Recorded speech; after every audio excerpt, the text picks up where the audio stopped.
نحمده ونصلي على رسوله الكريم أما بعد فأعوذ بالله من الشيطان الرجيم بسم الله الرحمن الرحيم والذين آمنوا وهاجروا وجاهدوا في سبيل الله صدق الله مولانا العظيم. شہر استرداد کے دیواروں در ڈھاتا رہا، گمشدہ اسلاف کی تصویر بناتا رہا، ہیش تھا اس کے لیے اندیشہ دار و رسن، پائے استحقار سے دنیا کو وہ ٹھکراتا رہا. ان کمالات و محاسن میں جواب اس کا نہیں، اس قبیلے میں کوئی بھی ہم رکاب اس کا نہیں. شفقت و محبت کے پیکر مجسم اساتذہ اکرام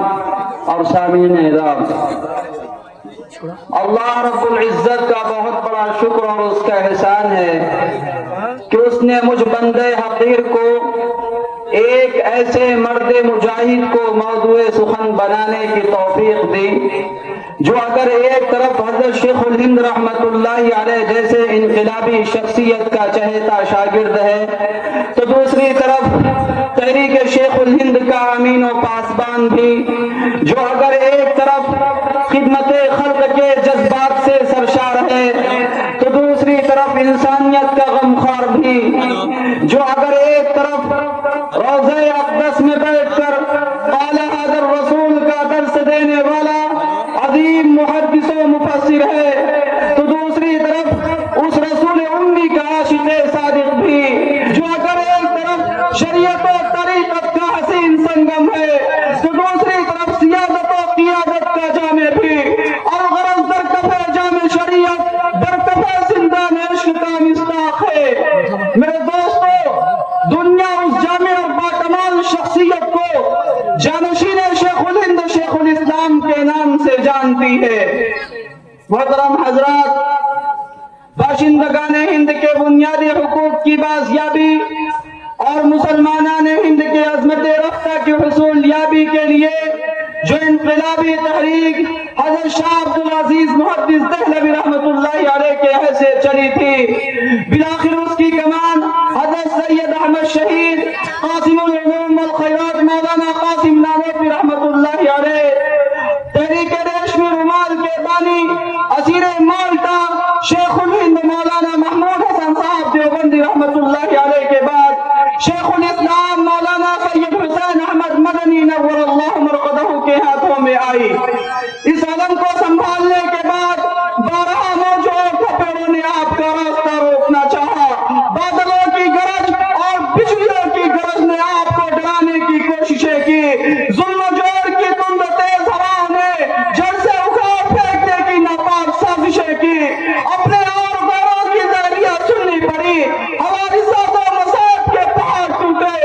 لیکن پار حسینی میں لفظ تک نہ آئی. استقلال مدنی میں کوئی ذوق نہیں آیا، اور مرتے دم تک اس تحریک کو اپنی دینی اور ایمانی غیرت سے زندہ رکھا. میرے دوستو، حضرت شیخ الہند رحمت اللہ علیہ کے ساتھ مالٹا کی قید جھیلنے والے اس وفاشیار شاگرد اور تحریک آزادی ہند کو مسلمانوں کا مذہبی اور انسانی فریضہ سمجھنے والے اس بے باک مرد مجاہد کو 20 نومبر 1920 عیسوی میں استاد گرامی حضرت شیخ الہند رحمت اللہ علیہ کی وفات کے بعد دنیا نے جانشین شیخ الہند قرار دے دیا. تو تحریک شیخ الہند کو آگے بڑھاتے ہوئے اس نگر اور بے باک مرد مجاہد نے شہر کراچی میں خلافت کمیٹی کی آل انڈیا کانفرنس منعقد 8-9 جولائی 1921 عیسوی میں استاد گرامی حضرت مولانا محمود حسن صاحب دیوبندی رحمت اللہ علیہ کی منظور شدہ تجویز ترک موالات کی وضاحت کرتے ہوئے ڈنکے کی چوٹ پہ یہ اعلان کیا کہ برطانوی حکومت کے فوج میں بھرتی ہونا یا کسی قسم کی فوجی ملازمت کرنا یا کسی کو فوجی ترغیب دینا بالکل حرام ہے. میرے دوستو، آپ کے اس بیان سے قصر برطانیہ کے ستون لڑکھڑانے لگے، انگریزی اقتدار خطرے میں پڑ گیا. خلافت کے بازیابی کے نعرے لگے، حکومت برطانیہ کے بائیکاٹ کی صدائیں گونجنے لگی، ہندو مسلم ایک پلیٹ فارم پہ آ گئے۔ اس لیے ظلم و جبر کی تاریخ دہراتے ہوئے اقتدار کے نشے میں چور برطانوی حکومت نے 19 ستمبر 1922 عیسوی کی رات میں گرفتار کر کے 20 ستمبر کو جج کے سامنے دانیال حج شہر کراچی میں پیش کر دیا۔ میرے دوستو، بلال و صہیب کے روحانی فرزند بوذر آل یاسر کے اس شہدائی، مالک و ابو حنیفہ، شافعی و احمد بن حنبل، شیخ احمد سرہندی اور شاہ عبدالعزیز محدث دہلوی رحمت اللہ علیہ کے اس علمی وارث، قاسم نانوتوی اور شیخ الہند رحمت اللہ علیہ کے اس لاڈلے فرزند نے مسئلہ خلافت کو مسلمانوں کا مذہبی فریضہ قرار دے کر میرے دوستو افضل الجہاد کلمۃ حق عند سلطان جائر کو مد نظر رکھتے ہوئے پوری جرأت و بے پرواہی کا مظاہرہ کرتے ہوئے لہتا اللہ اللہ کے بغیر یہ بیان دیا کہ اگر گورنمنٹ کا منشا مذہبی آزادی کو سلب کرنے کا ہے تو صاف صاف اعلان کر دیا جائے تاکہ 20 کروڑ مسلمان 7 کروڑ مسلمان اس بات پر غور کر لیں کہ ان کو مسلمان رہنا منظور ہے یا گورنمنٹ کی رعایت۔ اگر لارڈ ریڈنگ صرف اس لیے بھیجے گئے ہیں تاکہ قرآن کو جلا دیں، حدیث شریف کو مٹا دیں، کتب فقہ کو برباد کر دیں، تو یاد رکھے اسلام پر سب سے پہلے اپنی جان کو قربان کرنے والا میں ہوں۔ بقول شخص سرفروشی کی تمنا اب ہمارے دل میں ہے، دیکھنا ہے زور کتنا بازوئے قاتل میں ہے۔ میرے دوستو، جرأت و بے باکی کی یہ پوری داستان آج بھی اسیران مالٹا میں دیکھی جا سکتی ہے۔ میرے غیور نوجوانوں، بالآخر وہی ہوا جو مدتوں سے ہوتا چلا آ رہا ہے۔ اظہار حق کی پاداش میں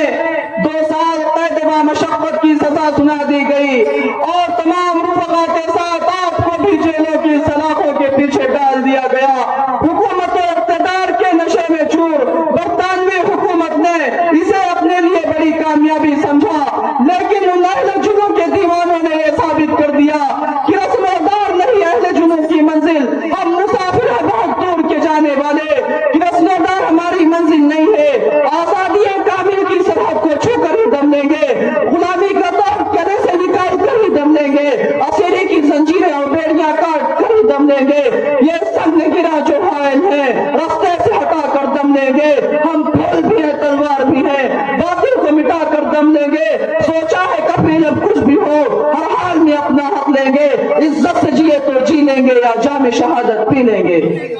میرے دوستو، اس کے بعد برطانوی حکومت نے دوبارہ اپریل 1943 عیسوی میں کی گئی تقریر کو بنیاد بنا کر 24 جون کو گرفتار کر کے مراد آباد جیل بھیج دیا۔ 2 سال 2 ماہ اور 2 دن کے بعد 26 اگست 1945 عیسوی کو رہائی ملی۔ عزم و ہمت کے اس کوئی گرا اور بے باک مرد مجاہد نے مئی 1946 عیسوی کے اجلاس سہارنپور میں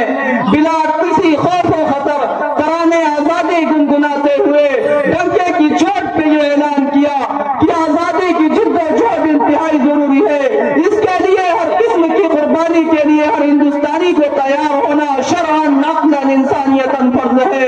اس کے بغیر نہ تو مذہب محفوظ ہے اور نہ ہی زندگی۔ میرے دوستو، بالآخر آزادی کا خواب پورا ہوا، لیکن اپنے ساتھ ایک خونی سیلاب لے کر آیا۔ فرار کو ہجرت کا مقدس نام دے دیا گیا،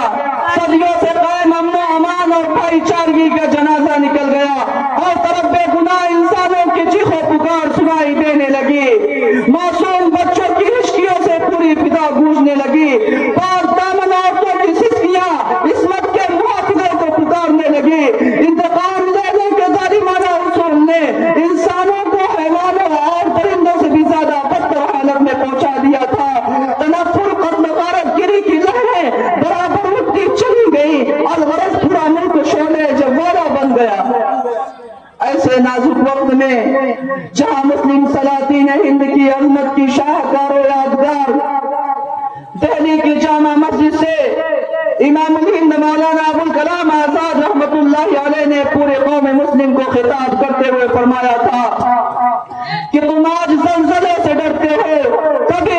مالک زلزلہ تھے، آج اندھیرے سے کانپتے ہو۔ کیا یاد نہیں کہ تمہارا وجود ایک اجالا تھا؟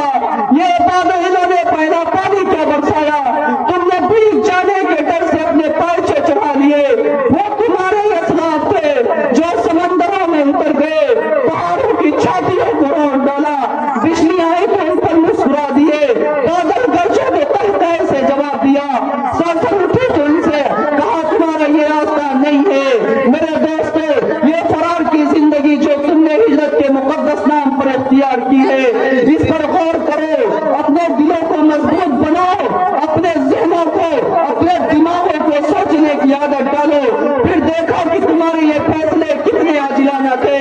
آخر تم کہاں جا رہے ہو اور کیوں جا رہے ہو؟ وہ دیکھو مسجد کی میناریں تم سے اچک کر سوال کرتی ہیں کہ تم نے اپنے تاریخی سفر کو کہاں گم کر دیا ہے۔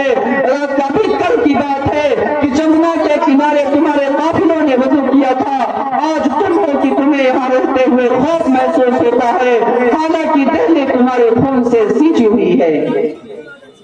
میرے دوستو، وہیں سفینہ ملت کے ناخدا